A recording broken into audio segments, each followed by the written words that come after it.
Bismillahirrahmanirrahim. Assalamu alaikum dear students. How are you? I hope you'd be fine. This is new syllabus primary mathematics workbook 5B. Revision 3B हमारे पास है page number 76 के ऊपर question number 6। Video and तक जरूर देखिएगा, अच्छी लगे तो लाइक कमेंट शेयर कीजिएगा और चैनल सब्सक्राइब नहीं किया तो सब्सक्राइब कर लीजिए। यहाँ पर हमसे कह रहे हैं Ahmad average expenditure in January and February was $75। Ahmad का एवरेज एक्सपेंडिचर हमें बता रहे हैं 2 मंथ्स का $75 है, यानी कि एक मंथ में हो सकता है 70 हो और दूसरे मंथ में 80 हो, तो दोनों में मिलाकर जो एवरेज निकल रहा है वो 75। ये इन्होंने हमें एवरेज कैलकुलेट करके बताया हुआ है 2 मंथ का। His average expenditure each month from January to March was $81, जबकि 3 मंथ्स का जो एवरेज है वो कितना है $81। How much did he spend in March, तो सिर्फ मार्च में इसने कितना स्पेंड किया होगा ये हमें बताना है। तो बच्चों यहाँ पर पहले 2 मंथ्स का इन्होंने हमें एवरेज बताया वो $75 है और 3 मंथ्स का हमें एवरेज बताया तो वो $81 है। तो इसका मतलब क्या है, अगर आप गौर से देखें तो आपको समझ में आएगा कि ये जो 3 मंथ्स का हमारे पास आ रहा है इसके अंदर जो जितना भी एक्स्ट्रा है एवरेज वो सारा का सारा मार्च का एवरेज है। तो इसको हम कैसे कैलकुलेट करेंगे, अब यहाँ पर इसको आपने बड़े गौर से समझना है बच्चों। देखो यहाँ पर इन्होंने 2 मंथ्स का एवरेज हमें दिया था $75। इसका मतलब है टोटल कितना होगा जनवरी और फरवरी का, 75 को 2 से मल्टीप्लाई कर लो। एवरेज का मतलब है 1 मंथ का एवरेज निकल रहा है ये, ठीक है। तो 2 मंथ्स का टोटल कितना होगा, 75 को 2 से मल्टीप्लाई किया, आंसर आ गया 150, ठीक है। तो अब ये 2 मंथ्स का हमारे पास टोटल मौजूद है जो जनवरी और फरवरी के अंदर एक्सपेंडिचर हुआ है। उसके बाद इन्होंने बात की कि अगर 3 मंथ्स के एवरेज की बात की जाए तो वो 81 है, ठीक है। तो हमने कहा चलो तीनों मंथ्स का भी हम टोटल निकाल के देख लेते हैं। 81 को 3 से मल्टीप्लाई किया और 243 आंसर आ गया, ठीक है।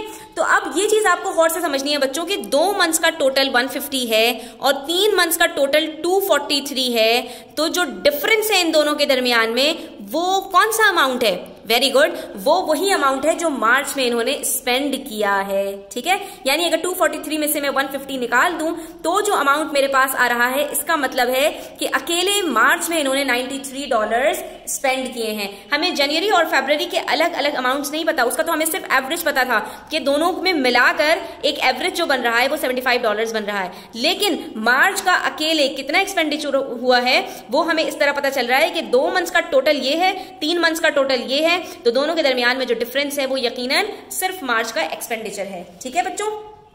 उसके बाद है हमारे पास question number 7 which says Mrs Lee parked her car at the Happy mall car park from 5 PM to 7:30 PM।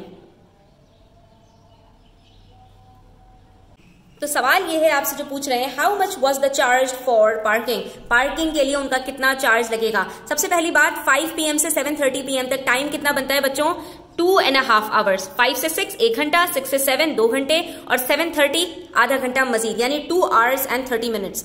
अब यहां पर हमसे कह रहे हैं कि the happy mall car park charges इनके ये हैं जो 6 बजे से लेकर 6 AM से 6 PM तक, ये बच्चों आपने देखना है इनका 5 PM से स्टार्ट हो रहा है, तो ये हमारा 5 PM से 6 PM इसमें फॉल करेगा, ठीक है।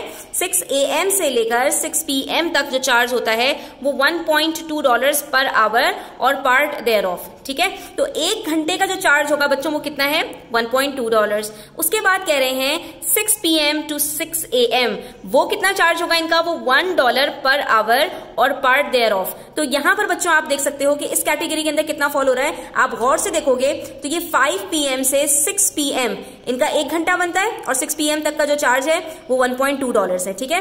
उसके बाद 6 PM से लेकर 7 PM 1 घंटा बनता है, तो इसके लिए $1 चार्ज होगा। उसके बाद 7 PM से लेकर 7:30 PM तक इनका मजीद $1 चार्ज होगा। क्यों, क्योंकि वो कह रहे हैं 1 घंटा और उसके पार्ट का चार्ज करते हैं वो $1 ही। तो इसका मतलब है कि हमारे पास ये 3 अलग अलग जो चार्जेस हैं वो यहाँ पर चार्ज होंगे और हम इसका टोटल निकाल लेते हैं। इसमें बच्चों सीधी सीधी कैलकुलेशन है, कोई लंबी चौड़ी बात नहीं है। 3 आपके पास यहाँ पर कैटेगरीज आ रही है जिसमें से पहला 1.2 फिर $1 फिर $1, तीनों को हमने ऐड किया, हमारे पास आंसर आ गया $3.2, ठीक है। ये बिल्कुल सिंपल है। जब भी आपके पास पार्ट देयर ऑफ की बात आएगी तो पूरे घंटे का जो चार्ज है वही यहाँ पर चार्ज होगा, चाहे कितने भी मिनट्स लग गए हो, चाहे 59 मिनट्स ही क्यों ना हो और चाहे 1 मिनट ही क्यों ना हो ऊपर, ठीक है। उसके बाद हमारे पास पेज 77 पर क्वेश्चन नंबर 8 है, which says during his holiday Mister Lim rented a car. ठीक है, मिस्टर लिम ने एक कार रेंट पर ली। ही had to pay a booking fee of $25 and a car rental fee of 33.5 per day. ठीक है, ये तो इनकी फिक्स्ड चार्ज है कि उन्होंने रेंट पर जो ली है, तो बुकिंग कराने पर जो इनको पे करने पड़ रहे हैं $25, और उसके बाद हर रोज का जो रेंट इनको पे करना होगा वो $33.5 है। He paid a total of $427 for the car rental. ठीक है, इन्होंने कार रेंटल में जो टोटल अमाउंट पे की है वो $427 है। For how many days did Mister Lim rent the car, तो उन्होंने टोटल कितने दिनों के लिए कार रेंट पर ली होगी, ये आपने बताना है, ये कैलकुलेट करना है। तो बच्चों इस क्वेश्चन को आपने स्टेप बाय स्टेप बड़े गौर से समझना है। ठीक है, सबसे पहली बात इन्होंने कही कि बुकिंग फी हमारे पास $25 है, रेंटल फी का जो रेट है वो $33.5 पर डे है। तो अगर यहाँ पर ये क्वेश्चन पूछते ना कि टोटल कितना रेंट इनको पे करना पड़ता है हमें, और ये डेज बता देते बच्चे, तो सीधा सीधा काम हो जाता। हम क्या करते, 33.5 को जो नंबर ऑफ डेज हैं उससे मल्टीप्लाई करते, जो भी आंसर आता उसको 25 के साथ ऐड करते और उसका हमारा टोटल निकल के आ जाता। ये तो सीधी सीधी कैलकुलेशन हो जाती बच्चों। लेकिन यहाँ पर प्रॉब्लम ये है कि इन्होंने क्वेश्चन बिल्कुल उल्टा कर दिया।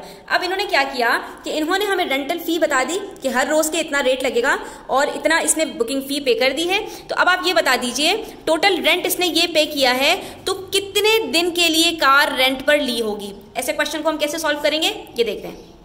तो देखो बच्चों, सबसे पहली बात कि आपने घबराना नहीं होता, आराम से हम इस क्वेश्चन को सॉल्व करेंगे और हमारा ये क्वेश्चन इंशाल्लाह सॉल्व हो जाएगा।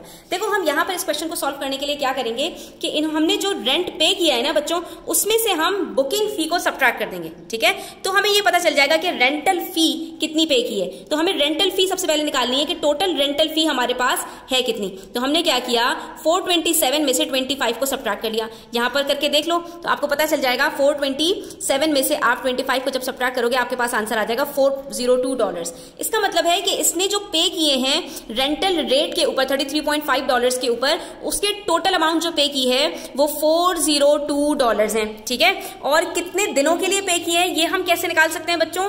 अगर मैं 402 को डिवाइड कर दूं 33.5 से तो मुझे नंबर ऑफ डेज अपने आप पता चल जाएंगे।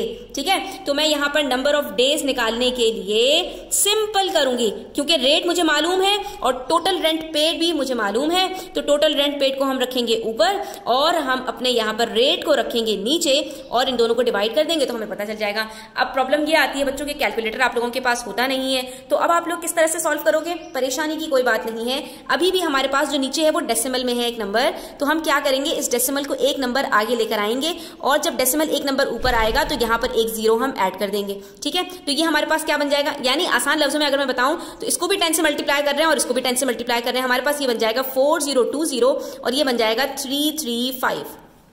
ऐसा हमने इसलिए किया क्योंकि बच्चों अब हमारे पास ये जो दोनों नंबर्स हैं ये 5 से डिवाइड हो सकते हैं, कट हो सकते हैं। क्यों, क्योंकि दोनों के आखिर में 5 और 0 आ रहा है। अब यहाँ पर इसको कट करोगे तो क्या होगा, 5 6 30, ठीक है, उसके बाद 35 बचा, 5 7 35। डिवाइड करके देख भी सकते हो यहाँ पर, आपको अगर इस तरह से मैथमेटिक्स करने में प्रॉब्लम होती है तो यहाँ पर आप करके देख लो। यहाँ पर 5 6 30 बचा 3, नीचे से 5 उतारा और 5 7 35। ठीक है, तो नीचे बच गया हमारे पास 67 और इसी तरह से हम यहाँ पर करेंगे तो 5 8 40, 5 के टेबल में 2 नहीं आता, 20 लेंगे तो बीच में एक 0 लगाएंगे, 5 4 20। ये भी आप करके देख लो यहाँ पर। ठीक है, तो डिवाइड करना कुछ भी मसला नहीं है, आप यहाँ पर इसको करके देख सकते हो। ठीक है, यहाँ पर आपने मल्टीप्लाई किया इसको 4020 को, सॉरी 5 8 40 और उसके बाद आपके पास 20 बचा, दो नंबर से एक साथ उतारते हैं तो ऊपर 0 लगाते हैं, 5 4 20। तो आप ये देख सकते हो कि ये हमारे पास आंसर आ रहा है 804/67। ठीक है, अब हम इसको ऐसे ही डिवाइड करने की कोशिश करते हैं। तो ये देखिए यहाँ पर हम डिवाइड करते हैं, 804 रखा अंदर और 67 रखा बाहर। 67 बन सा तो 67 ही होगा। ठीक है, 80 के हम देख रहे हैं। अब यहाँ पर हमारे पास बच जाएगा बच्चों, क्या बचेगा, सिर्फ यहाँ पर 3 बचेगा और यहाँ पर 1 बच जाएगा। ठीक है, 1 3 13 बच रहा है। उसके बाद हम 4 ऊपर से उतारेंगे और बच्चों आप ये देख रहे हो क्योंकि डेज की बात हो रही है, इसका मतलब है हमारा जो आंसर है वो होल नंबर में ही आएगा। तो इसका मतलब ये हुआ कि 67 को मैं किसी नंबर से मल्टीप्लाई करूंगी कि 134 आ जाए, तो हम किसी और नंबर से नहीं, सबसे पहले 2 से ही मल्टीप्लाई करके देख लेते हैं। 2 7 14, 2 6 12 और 13 और ये देखिए 134 आ गया। ठीक है, तो आपने यहाँ पे क्या किया, 67 को 2 से मल्टीप्लाई किया और ये आपका कंप्लीटली सॉल्व हो गया, कंप्लीटली डिवाइड हो गया। इसका मतलब है हमारे पास जो नंबर ऑफ डेज आ रहे हैं दैट इज 12। ठीक है, अब आप इसको प्रूफ भी आप करके देख सकते हैं। आपने सिंपली क्या करना है, 33.5 को 12 के साथ मल्टीप्लाई करना है, आपके पास आंसर आ जाएगा 402। 402 में जब आप 25 प्लस करेंगे तो आपका जो टोटल रेंटल जो उन्होंने पे किया है वो निकल आएगा, दैट इज 427। ठीक है, तो बच्चों इस तरह के क्वेश्चंस आपके पास आ सकते हैं, आपने परेशान नहीं होना, सिर्फ आपने रिवर्स वर्किंग करनी है। इसके अंदर जो आपके पास रेंटल फी आ रही है उसके अंदर से जो फिक्स चार्ज है उसको निकाल दो और उसके बाद जो अमाउंट बचा है उसके अंदर आपने जो रेट गिवन है उसको डिवाइड कर देना है, आपके नंबर ऑफ डेज आसानी से निकल आएंगे। आज की वीडियो यहीं तक। Thanks for watching the video till the end. Take care. अल्लाह हाफिज।